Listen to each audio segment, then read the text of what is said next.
Baik, Assalamualaikum warahmatullahi wabarakatuh. Selamat sore Bapak. Di sini saya memperkenalkan diri. Nama saya Mariska Aldiara Vera.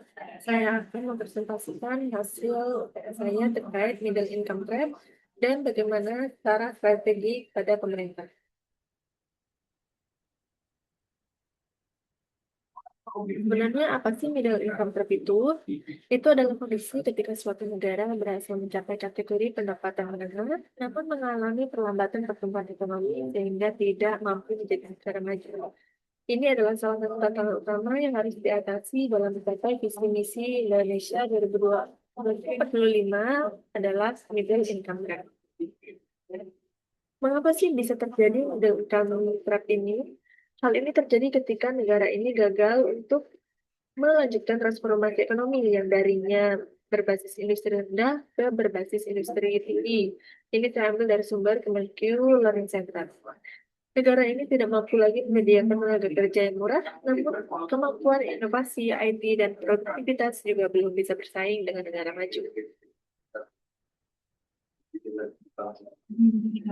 Visi misi investasi Indonesia ini apa? Menurut Kementerian Keuangan, keluar dari middle income trap ini membutuhkan transformasi ekonomi yang berfokus pada peningkatan produktivitas investasi, inovasi, hilirisasi industri, pembangunan infrastruktur, serta peningkatan kualitas SDM.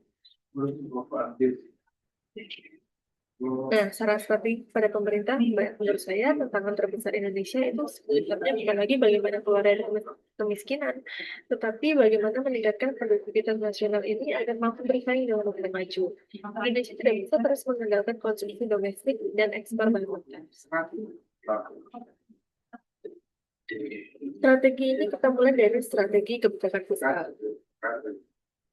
Strategi menurut saya yaitu yang pertama, penyebab negara ini terjebak dalam middle income trap adalah rendahnya kualitas tenaga kerja. Negara yang ingin menjadi maju harus memiliki tenaga kerja yang produktif, inovatif, serta mampu menguasai teknologi.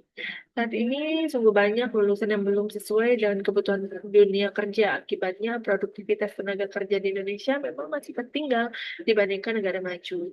Oleh karena itu, investasi pada pendidikan itu dipandang sebagai investasi ekonomi, bukan sekedar pengeluaran sosial saja. Kemudian mempercepat hilirisasi industri. Indonesia ini masih terlalu bergantung pada ekspor bahan mentah. Sebagai contoh, nikel yang diekspor dalam bentuk mentah itu nilainya lebih rendah dibandingkan apabila diolah menjadi baterai kendaraan listrik. Negara maju itu mereka sudah mendapatkan pendapatan yang tinggi bukan karena menjual bahan mentah lagi, tetapi karena menjual produk yang memiliki nilai tambah tinggi. Yang ketiga adalah membangun infrastruktur produktif. Infrastruktur produktif ini merupakan fondasi produktivitas ekonomi. Dengan membuat skala prioritas, pembangunan infrastruktur akan menurunkan biaya produksi dan meningkatkan efisiensi ekonomi. Hal ini dikarenakan biaya logistik Indonesia itu masih relatif tinggi sehingga menurunkan daya saing produk nasional. Reformasi pajak. Indonesia ini membutuhkan penerimaan negara yang kuat untuk membiayai transformasi ekonomi. Apabila penerimaan pajak meningkat, pemerintah memiliki ruang fiskal yang lebih besar untuk membiayai pendidikan, kesehatan, infrastruktur tanpa harus bergantung pada utang. Kemudian saran strategi kebijakan moneter. Kebijakan moneter ini bertujuan untuk menjaga stabilitas ekonomi agar kegiatan investasi dan produksi dapat berkembang secara efisien. Saran bagi saya, menurut saya yang pertama harus dilakukan itu adalah mendorong inklusi keuangan secara menyeluruh. Salah satu hambatan pertumbuhan ekonomi di Indonesia ini masih banyaknya masyarakat dan pelaku UMKM yang belum memiliki akses terhadap layanan keuangan formal.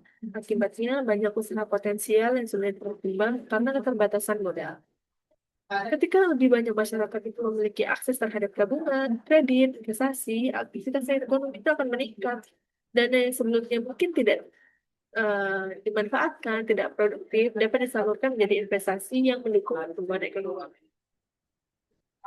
Yang kedua, mendorong digitalisasi sistem keuangan nasional di era sekarang. Efisiensi transaksi itu menjadi faktor penting dalam peningkatan produktivitas. Karena apa? Orang saat ini lebih suka praktis, tidak suka membawa uang kemana-mana. Sehingga digitalisasi mengurangi biaya transaksi, mempercepat penukaran uang, dan meningkatkan efisiensi kegiatan ekonomi. Ya, kita sekarang sudah menggunakan kris, dan kita sekarang sudah banyak sekali bank-bank vintage yang bisa kita gunakan sebagai untuk menaruh uang-uang kita. Kemudian yang ketiga adalah menjaga stabilitas sistem keuangan dari guncangan global. Dalam era globalisasi, perekonomian Indonesia ini sangat dipengaruhi oleh kondisi ekonomi dunia. Contoh, kenaikan suku bunga, perang dagang, atau krisis keuangan internasional. Negara yang sering mengalami ketidakstabilan keuangan, sulit menarik investor jangka panjang untuk yang dibutuhkan untuk keluar dari bidang income trap. Yang keempat adalah mendukung transisi ekonomi yang hijau. Bank sentral ini dapat berperan dalam mendukung pembiayaan sektor yang ramah lingkungan. Kedepannya negara maju akan semakin menuntut standar lingkungan dalam perdagangan internasional. Indonesia itu perlu mempersiapkan diri agar tidak tertinggal. Yang kelima adalah menjaga suku bunga yang mendukung investasi. Bank Indonesia perlu menjaga keseimbangan antara pengendalian inflasi dan pertumbuhan ekonomi. Jika suku bunga memang terlalu tinggi, biaya pinjaman meningkat, sehingga perusahaan itu enggan melakukan ekspansi dan investasi. Nah, ini sama nih bagi saya. Saya juga, misalkan saya dia sebagai investor, saya juga malas untuk memberikan investasi kepada negara yang menurut saya terlalu banyak biaya. Karena seorang investor pasti akan memikirkan bagaimana cara uang yang dia taruh di suatu negara itu akan kembali lebih banyak kepada dia.